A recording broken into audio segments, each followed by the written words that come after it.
Семинар кеңешмәдә Минзәлә, Менделеевск, Түбән Кама, Тукай, Әгерҗе, Актаныш, Алабуга һәм Зәй районнарыннан район авыл хуҗалыгы идарәләре һәм авыл хуҗалыгы формированиелары вәкилләре катнашты. Күргәзмәдә Мөслим район эшмәкәрләре үзләре җитештергән продукцияны тәкъдим иттеләр. Шулай ук терлекчелек юнәлешендә продукция җитештерү белән шөгыльләнүче сатучыларның да товарлары белән танышырга мөмкин иде. Ауыл хуҗалыгында булган хәлләр белән белешеп тора тиеш. Безнең җитештерү кая бара, кайсы юнәлештә эшли, һәм без шуларга яраклаштырып, кадрларны да без укыту өлкәсендә җайларга тиеш, яңа программалар кертергә и һәр вакытта инде Татарстан экономикасына зур өлеш кадрлар ягыннан поддержка булырга тиеш дип уйлыйбыз инде. Услышали результаты работы других хозяйств. Сегодня в нашем хозяйстве, из нашего хозяйства приехал замдиректора по животноводству.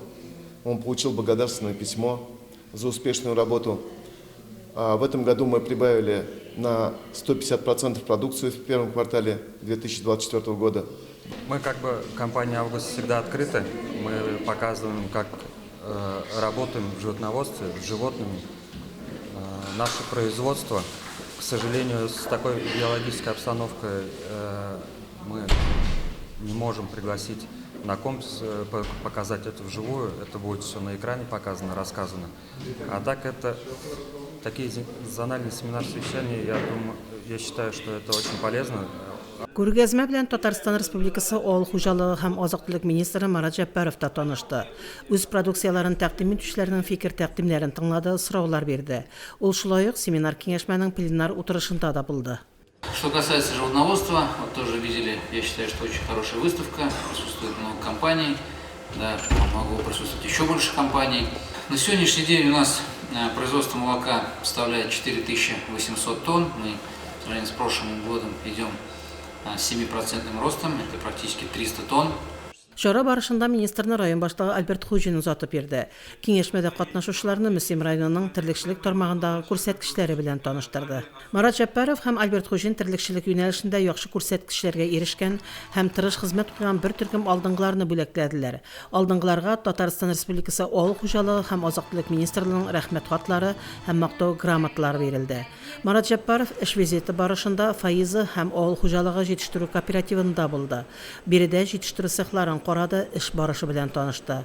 Шайка фермер хуҗалыгында министр килүе шатлыклы вакыйгага туры килде. Биредә яңа сафка баскан катнаш азык цехын кулланылышка тапшырып, кызыл лентаны кистеләр. Biz bugün bulduk bir sizce yatıran kooperatifte, Faiz kooperatifte, o sütüne хуҗалыклардан җыя, личный подсобный хозяйстволардан җыя, һәм эшкәртеп, дальнейшая реализация. Бұл тоже районда шундый переработчик, шундый молокосборщик булу бик кирәкле, яхшы әйбер инде, файдалы әйбер. Менә бүген бик зур, бик көчле комбикорма производство, менә бүген ачып җибәрделәр, сәгатенә 10 тонна комбикорма чыгара торган, бик современный, полностью российский оборудование белән эшләнгән. Киләчәктә дә обслуживание запчастлар белән проблем булмаячак. Бу да инде район эчендә, хуҗалык эчендә и кече хуҗалыклар эчендә бик яхшы проект. Авыл хуҗалыгы икътисадны тулыландыручы, халыкның яшәешен тәэмин итүче, киләчәккә ышанычны булдыручы тармак. Шуңа күрә дә әлеге юнәлештә кечкенә яисә ашыгыш булмаган мәсьәләләр була алмый. Авыл хуҗалыгында һәр мәсьәлә, һәр юнәлеш әһәмиятле һәм бик мөһим булып кала бирә. Фәридә Гайнетдинова, Динар Нуретдинов, Мөслим телевидениесе.